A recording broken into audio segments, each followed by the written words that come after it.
Hi guys, welcome back to my channel. So today we're talking about another little trio, another little set from Miss Pat McGrath Labs, but this time we're talking about the lipstick, so I'm getting a little bit deeper into lip products. But today we're talking about this mini MatteTrance lipstick trio that I picked up from PatMcGrathLabs.com, and these three are part of the Color Blitz Volume 2 package. So let's go. PatMcGrathLabs.com says, enter hot-hued heaven with the mini MatteTrance trios. These thrilling threesomes feature standout shades from the best-selling MatteTrance lipstick range.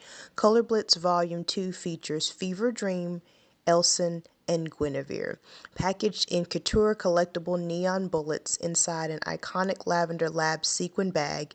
These seductive sets lay your lips with magnificent matte texture and major color payoff for legendary long-wearing looks.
Alright guys, so I have had this lipstick on for probably about 4 or 5 hours, and this is what my lips look like. And you know what? I have been snacking for those whole entire 4 or 5 hours because all I do is snack in these quarantine streets, like constantly snacking, and I've had things to drink. So this is what my lips look like, and y'all,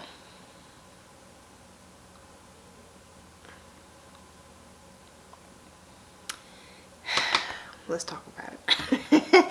Alright, so my final thoughts on my first impressions. So first off, you guys know I love a good trio.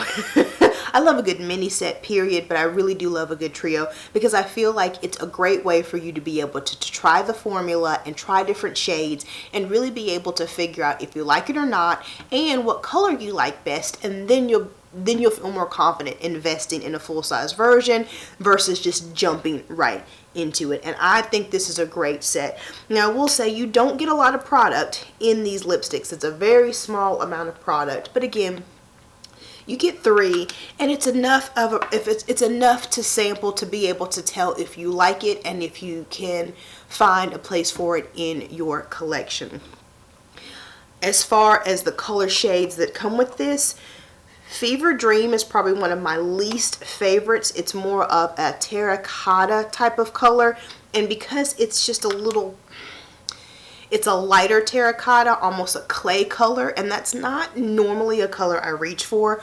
So for me, it's the least favorite in here, but I feel like this is one of those colors that even though I don't reach for it every single day or often, it's going to have a place. Maybe with a lip liner and with the right eye look, I feel like this could really be the color for a lot of different looks, but it just wouldn't be something that I reach for on a daily. Elson and Guinevere I really do like. My only problem is that they're very, very similar in color, especially when you swatch them. Now I will say in the tube, you can see that Elson is a little bit more true brick red, whereas Guinevere is a little bit more brown in tone. But when you swatch it and when you put it on the lips, it's just very hard to be able to tell. So they're very, very similar. And it's a little disappointing for me because it really doesn't give you, I was looking for a little bit more variety to be able to try out different tones and be able to figure out what I like. The good news is that those are my favorite colors in here, so it's nice that I have two of the same or similar shades, so I'll be able to get some good use out of it. But if you were looking at it from that whole perspective of being able to try different shades, they're so similar in color, it's almost like you either like it or you don't, and you would be able to use one and figure out that you liked both. So I just wish that there was a different shade in here versus two that are so similar to each other. Now when it comes to the formula, I will say this is probably one of my favorite matte formulas ever. I am someone who just doesn't reach for matte. It's not flattering on me, you know. My lips tend to stay dry, so the matteness really just kind of makes them look even drier and more cracked and more aged, and it also just tends to make my whole face look a little bit dry. So I normally don't reach for a matte. What I do love about a matte is that when you put it on, it stays in place. You don't have to worry about it getting on your teeth or don't worry about it bleeding or smearing all over the place. It's just, I'm not willing to give up the way it looks for the wear of it. And I feel like Pat McGrath has done a great job in this MatteTrance of giving you the best of both worlds. It's like this formula is so wearable. You know, it's so light and it's so easy on the lips. It's not dry, it's not cracking, it's not just uncomfortable. It's a beautiful wear, and you're still getting the matte. You know, it's not moving all over the place. It was never on my teeth. I didn't have to worry about it smudging all over the place. Like, it stayed in place. So I really like how she's done. I like what she's done with matte.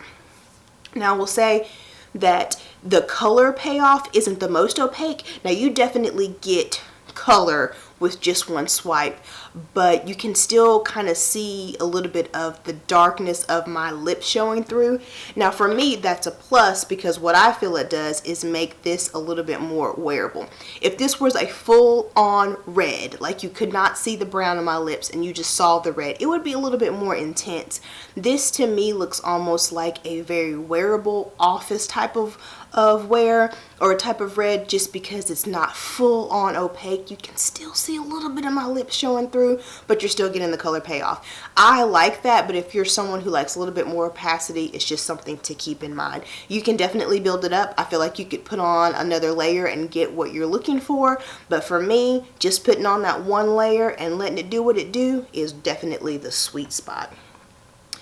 If you are someone who has not touched a matte since, like, yeah, this is definitely something that I want you to try. Hands down, seriously. Like, I'm talking to all of my divas out there who have chapped lips, who just don't be playing with that. They normally go with the gloss, or they go with a more creamy formula because it's just more flattering on the lips. Try this out. Try this out, because it will remind you the place that matte has in your collection, but it won't be to the point where you're just feeling nasty and crumbly and uncomfortable throughout the day. I'm just really impressed with this formulation. Yeah, I feel like Pat McGrath probably now has two of my favorite formulas. She has my favorite gloss, and she has my favorite matte lipstick, because these are beautiful. Absolutely beautiful. So definitely comment down below, let me know what color you like the best out of the trio, although you really only have two because two are so similar. But comment down below, let me know what your favorite color is, and if you've tried another one of Pat McGrath's lipstick formulas, please comment down below and let me know which one you've tried and what you like about it, because I really want to get my hands on another formula. I feel like if she can do mattes like this, a creamy one is probably going to blow me away. So I hope this information helps someone else out there. If it did, please give this video a thumbs up. And while you're here on my channel, take a look around, see what else your girl has to offer. And if you're liking what you're seeing, hit that subscribe button. And I hope to see you in my next video. Bye.